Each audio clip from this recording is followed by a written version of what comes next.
Welcome to my YouTube channel. आज आपण बघणार आहे 12वीचा केमिस्ट्री या विषयाचा जो सिलेबस नवीन डेव्हलप केलेला आहे महाराष्ट्र गव्हर्नमेंट 2020. त्यांचा चॅप्टर नंबर 1 ज्याचं नाव आहे सॉलिड स्टेट. त्याचा पहिलाच व्हिडिओ आपण आता या ठिकाणी अपलोड करतो आहे. तर तुम्ही बघताय, तुम्हाला कधी या व्हिडिओमध्ये काही अडचण असल्यास तुम्ही मोबाईल क्रमांक तुम्हाला मी इथे टाईप करून दिलेला आहे 9503469401 as well as given there is a email ID tayadekirn87@gmail.com. तर या सेक्शनचं आपण सुरुवात करतोय ज्याचं नाव आहे सॉलिड स्टेट. याचा पहिलाच व्हिडिओ जो जुना सिलेबस आहे आपला त्याच्यावरच हेल्ड आहे. फक्त थोडंसं कंटेंट बदललं आहे, काय कंटेंट बदललं आहे, काय लँग्वेज बदलली ते बघूया आपण. तर चॅप्टर सुरू सॉलिड स्टेट. तर त्याला सुरुवात करण्या अगोदर त्याचा इंट्रो देणं महत्त्वाचं आहे आपल्यासाठी. तुम्हाला कल्पनाच आहे, थोडंसं हे प्रिव्हियस हिस्ट्री आपण बघतोय मॅटरची. मॅटर्स तुम्हाला माहिती आहे that is nothing but the everything or anything that occupy the space as well as having a mass. बरोबर आहे ना. So there are 3 states of the matters. Solid state, liquid state as well as gases states. या main 3 states आहेत, solid, liquid as well as gases. त्याच्यामधलं आपल्याला solid state हे chapter पूर्ण बघायचं आहे. आता एखाद्या मॅटरची स्टेट कशी डिफाईंड होत असते किंवा एखाद्याला आपण कसं म्हणतो की हा सॉलिड आहे, का कुठला बेस आहे, तर त्यासाठी त्याचे कॅरेक्टर तुम्हाला माहीत असणे जरुरी आहे. सॉलिडचे कॅरेक्टर वेगळे असतात, लिक्विडचे कॅरेक्टरिस्टिक्स वेगळे असतात, गॅसेसचे जे सबस्टन्स आहेत त्यांचे कॅरेक्टरिस्टिक्स वेगळे असतात. आता ते कॅरेक्टरिस्टिक्स नेमके कोणत्या प्रकारचे वेगळे असतात, काय असतात ते बघूया आपण पुढच्या स्लाईडवरती. बघा, तुम्हाला दिसते ती स्लाईड. त्याच्यामध्ये आपण बघतोय पहिलाच कर्सरकडे तुमचं लक्ष पाहिजे. कर्सर हा जो फिरतोय माझा त्याकडे लक्ष ठेवा. पॉइंटरसारखा त्याचा यूज आपण करतोय. सॉलिड हा जो आहे मॅटर आपल्या स्टेटचं, ते कसं डिफाईंड होत असतं. जर एखाद्या केमिकल सबस्टन्समध्ये, एखाद्या मॅटरमध्ये म्हणजे एखाद्या सबस्टन्समध्ये जर त्याच्यामध्ये जे पार्टिकल्स आहेत ते जर very very close to each other असेल आणि त्याच्यामुळे त्याला काय होतं, मग हे जे very particles are very close to each other, that's why that substance having a different shape as well as different volumes. जर एखाद्या सबस्टन्समध्ये जर हे दोघं कॅरेक्टरिस्टिक जर ऑब्झर्व होत असतील तर त्या सबस्टन्सला सॉलिड ही स्टेट असेल असं आपण डिफाईन करतो. So what is by solid? That is a chemical substance. What is a solid? Okay, what is a solid? The solid means a chemical substance that have definite shape and definite volume, as well as all the particle in that chemical substance are very close together. We see the picture of this, that the particles are very close to each other, so they are having a definite shape, that is a cubical shape. त्याला दिसतंय ते आपल्याला. त्यामुळे सॉलिडला एक definite shape असतो आणि त्याचं कारण आहे हे 2 कॅरेक्टर त्याचे आले. ठीक आहे. त्यानंतर लिक्विड आपण कसं डिफाईन करणार मग? As similar to the solid state, liquid is a chemical substance that having a indefinite shape and definite volumes as because of the particles are not very close together. They are not very close but they are close but not very close. याच्यामुळे या दोघांमधला कॅरेक्टरिस्टिकचा difference ध्यानात ठेवा. Particles सॉलिडचे कसे असतात? Close, very close असतात. याच्यामध्ये काय असतात? आर नॉट व्हेरी क्लोज, म्हणजेच क्लोज असतात पण व्हेरी क्लोज नसतात. त्याच्यामुळे त्यांना डिफाईंड शेप नसतो. ठीक आहे. व्हेरी क्लोज नसल्या कारणामुळे, नॉट व्हेरी क्लोज नसल्यामुळे त्याच्यामध्ये डेफिनेट शेप नसतो. आणि तुम्हाला तर माहिती आहे लिक्विड्सला व्हॉल्यूम असतो 1 लिटर 2 लिटर वगैरे. त्याला आपण एखाद्या बॉटलमध्ये, एखाद्या बिकरमध्ये जर आपण त्याला टाकतोय तर त्याचा व्हॉल्यूम काय करतोय? ऑक्युपाय करतोय. तर त्यामुळे लिक्विडला एक डेफिनेट प्रकारचा व्हॉल्यूम त्या ठिकाणी असतोच. तिसरी स्टेट जी गॅसियस, तिला बघतोय आपण. आता गॅसला similar to the liquid as well as solid त्यासारखंच आपण डिफाईन करतोय की गॅसेस हा सुद्धा एक केमिकल सबस्टन्स आहे that having indefinite shape. See, underline this word, indefinite shape as well as indefinite volume. त्याला कुठल्याही प्रकारचा व्हॉल्यूम त्या ठिकाणी नसतो. आणि हे का नसतं त्याला दोघांना? हे दोघं त्याला का नसतात? इंडिपेंडंट शेप आणि इंडिपेंडंट व्हॉल्यूम गॅसला का नसतो? कारण त्याचे जे पार्टिकल्स आहे, the particles of the gases are very far away from each others and they are move freely.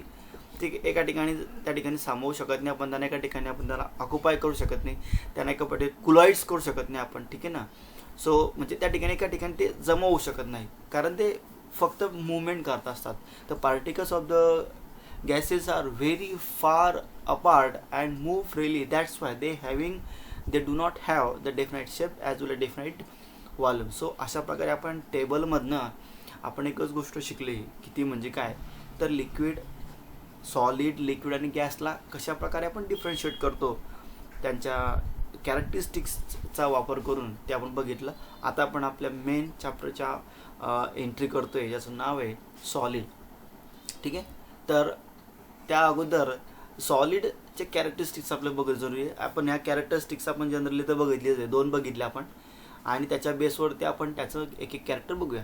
थोडं रिपिटेशन पण नो मॅटर, कारण हे चॅप्टरचं कंटेंट आहे, त्यामुळे रिपिटेशन झालं तरी काय हरकत नाही, पण आपल्याला समजून घेणं महत्त्वाचं आहे. तर त्यामधलं पहिलं जे कॅरेक्टर्स आहे बेटा ते आहे दे having definite mass, volume and shape. आपल्या या टेबल फॉर्ममध्ये आपण दिलेलं होतं की यांना डेफिनाईट मास असतं, व्हॉल्यूम असतं आणि काय असतं बेटा, शेप असतो सॉलिड्सला.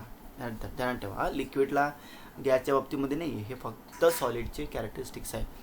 यांच्यामधलं जे इंटरमॉलिक्युलर डिस्टन्स आहे ते मॉलिक्युल्स एकमेकाजवळ असतात, व्हेरी शॉर्ट असतो. त्यामुळे तुम्ही बघितलं ते पिक्चर आपण बघितलं त्यामध्ये ते particles are very close to each other. That's why त्यांच्यामधलं जे इंटरमॉलिक्युलर डिस्टन्स आहे त्यांच्यामधलं जे इंटरमॉलिक्युलर डिस्टन्स आहे ते कसं असतं, व्हेरी शॉर्ट असतं. कारण त्याचं हा खूप महत्त्वाचा पॉईंट आहे. आपल्या IMP जे क्वेश्चन असतात, जे JEE मेन्समध्ये किंवा ॲडव्हान्समध्ये किंवा या ठिकाणी नीटमध्ये किंवा आपल्या या MST CTची एक्झाम जी होत असते त्यामध्ये हे खूप महत्त्वाचं असतं. तर आपण पहिलं कॅरेक्टर बघितलं, दे हॅविंग डेफिनाईट मास, volume as well as shape. Intermolecular distance जे असतं ते कसं असतं रे, व्हेरी शॉर्ट असतं बेटा. का, कारण त्यांचे पार्टिकल जवळ असतात म्हणून. त्यानंतर त्यांच्यामध्ये जवळ की का असते, ते जवळ का असतात, त्यांचं शॉर्ट डिस्टन्स का असतं, तर त्याचं रिझन पुढच्या 3rd नंबरच्या कॅरेक्टरमध्ये दिलं आहे. कारण त्यांच्या मॉलिक्युलमधला जो फोर्स आहे, मॉलिक्युलमधला जो फोर्स आहे, सॉलिड या केमिकलमधला जे काही सबस्टन्स आहे आपलं सॉलिड, त्याच्यामध्ये जे मॉलिक्युल्स आहे त्यांच्यामधला जो फोर्स आहे तो कसा असतो, स्ट्रॉंग असतो. तुम्हाला माहिती आहे का, त्याचं फोर्स ऑफ अट्रॅक्शन खूप जास्त असेल, स्ट्रॉंग असेल, तर ते मॉलिक्युल एकमेकाजवळ आलेले असतात, त्यांच्यामुळे जवळकी वाढते, त्यामुळे शॉर्ट डिस्टन्स त्यांच्यामधलं होते. त्यामुळे फोर्स जास्त असल्या कारणामुळे the force is strong, that's Y distance is short. The force is strong, yes for strong, force strong, distance short. ठीक आहे, असं त्याचं रिलेशनशिप तुम्ही लक्षात ठेवा. फोर्स आहे ना, फोर्स आणि डिस्टन्स यांच्यामधलं इनव्हर्सली प्रोपोर्शनल आहे. जर फोर्स जास्त तर डिस्टन्स कमी, जर फोर्स कमी तर डिस्टन्स जास्त, जर फोर्स वीक असेल तर डिस्टन्स जास्त असेल. पण या ठिकाणी सॉलिडमध्ये काय असतं, त्या मॉलिक्युलमध्ये डिस्टन्स कमी असतं कारण त्यांच्यामधला फोर्स जास्त असतो. चौथं कॅरेक्टर बघा, दे आर कॉन्स्टिट्युएंट पार्टिकल. त्याच्यामध्ये जे पार्टिकल असतात, आता सॉलिडमध्ये कुठल्या प्रकारचे पार्टिकल असतात, ते जे पार्टिकल असतात एक तर ते ॲटम असतात, मॉलिक्युल असतात किंवा ते आयन असतात. म्हणजे असं काही नाही की त्याच्यामध्ये ॲटमच असतील, मॉलिक्युल असतील किंवा आयन्स, यामधले काही कुठलं पण या ठिकाणी आपण जर बघितला स्पेसिस, तर that species is considered as a particle in our solid. So their constituent particles have fix position. बरोबर आहे, घरामध्ये जे काही आपलं फिक्स जे काही वीट वापरतो आपण किंवा काही सिमेंट वापरतो आपण, तर ते फिक्स जागेवरती असतं. त्याच्यामुळे ते का जागेवरती असतं, एका जागेवरती, कारण ते सॉलिड आहे म्हणून. बरोबर आहे, their constituent particles have fix position. त्यांना त्याचं सॉलिडमधले जे काही पार्टिकल्स आहे त्यांची लोकेशन, त्यांची पोझिशन ही फिक्स असते, बदलत नाही. And can only oscillate about their mean position. Oscillate त्या ठिकाणी त्याचं व्हायब्रेशन होतं. जसं भूकंप वगैरे आला तर त्या ठिकाणी काही भिंत काही पडून जात नाही, तर म्हणजे धावत नाही, फोर्सफुली ती धावत नाही. आणि ती त्याच्यामधले जे पार्टिकल्स आहेत than only vibrate on their mean position. जी काही मीन पोझिशन आहे, वीटची जागा बदलते का रे, जिथे विटा असतात तिथेच असतात त्या विटा, फक्त ते काय असतात थोडंसं त्यांचं त्या ठिकाणी काय होत असते, ऑसिलेशन होत असतं, व्हायब्रेशन होत असतं. आणि त्यांची पोझिशन बदलत नाही. त्यांच्या ते मीन पोझिशन जी असते ती त्या ठिकाणी फक्त ऑसिलेट होत असते. दॅट हे पण एक कॅरेक्टरिस्टिक्स आहे की सॉलिडमधले जे पार्टिकल्स आहेत त्यांची मुवमेंट होत नाही. जर त्यांच्यामध्ये होत असेल तर काय होत असतं, ऑसिलेशन होत असतं त्यांच्या मेन पोझिशनचा. जसं भोवरा फिरतोय त्याच्या अवतीभोवती, तर तो एका फिक्स पोझिशनवरती थांबतो, तेव्हा तो त्याच्या अवतीभोवती त्याच्या ॲक्सिस भोवती फिरत असतो. That is oscillation about their mean position. नंतर शेवटचं कॅरेक्टरिस्टिक तुम्हाला माहिती आहे, भिंत एकदा बनल्यानंतर तिला आपण कॉम्प्रेस करू शकत नाही. कारण ती जी बॉडी असते ती खूप टर्न झालेली असते, रिजिड त्या ठिकाणी झालेली असते. ओके नाही. सो त्याच्यामधलं 5वं कॅरेक्टर आपण पाहिलं की दे are not compressible, that is incompressible and having rigid in nature. त्यांच्यामध्ये जी रिजिडिटी असते ती खूप स्ट्रॉंग असते, तो टणक असतो. ठीक आहे. त्याच्यानंतर आपण बघतो तर पुढची स्लाईड, त्याच्यामध्ये आपण बघणार आहे की आपले जे सॉलिड आहे त्याचं क्लासिफिकेशन आपण कसं केलेलं आहे. तर त्याचं main classification according to syllabus crystalline solid केलेलं आहे आणि ॲमॉर्फस सॉलिड केलं आहे. तुम्ही बघताय पिक्चरमध्ये, बघा पिक्चर तुम्ही बघताय crystalline solid as well as ॲमॉर्फस solid. Crystalline सॉलिडकडे बघताना एक छानसं एक रेग्युलरिटी तुम्हाला दिसते, एक व्यवस्थित शेप वगैरे तुम्हाला दिसतोय. ओके नाही, काहीतरी व्यवस्थितपणा दिसतोय. सो ज्या सॉलिडमधले जे पार्टिकल्स आहेत ते व्यवस्थित अरेंज झालेले असतात त्यांना आपण या ठिकाणी म्हणत असतो क्रिस्टलाइन सॉलिड. आणि ज्यांच्यामध्ये काहीही ऑर्डर नसते किंवा कुठल्याही प्रकारचं अरेंजमेंट नसतं अशांना आपण ॲमॉर्फस सॉलिड म्हणत असतो. सो ज्याच्यामध्ये रेग्युलरिटी असते त्याला म्हणायचं क्रिस्टलाइन सॉलिड. ज्याच्यामध्ये इररेग्युलरिटी असते, ज्यांचे पार्टिकल रँडमली अरेंज असतात, कुठले असतात, त्यांना आपण ॲमॉर्फस सॉलिड असं म्हणतो. ठीक आहे. तर या दोघांना या ठिकाणी जसं आपण मांडलेलं तसंच प्रकारे त्याला डिफरन्शिएट करून आपण बघूया. क्लासिफिकेशन समजलं. मग क्लासिफिकेशन 2च प्रकारचं आहे, एक क्रिस्टलाइन सॉलिड आहे आणि एक आहे ॲमॉर्फस सॉलिड आहे. बरोबर आहे की नाही. सो यामध्ये बघू. आता याला बघण्याच्या पूर्वी आपण थोडं एक काही पॉईंट्स आपण बघणार आहे. Metals have lusters. त्याला मेटलला लस्टर असतं. What is mean by luster? Luster म्हणजे चकाकी असते. का असते चकाकी? काहीतरी त्याच्यामध्ये इमिट होत असतं.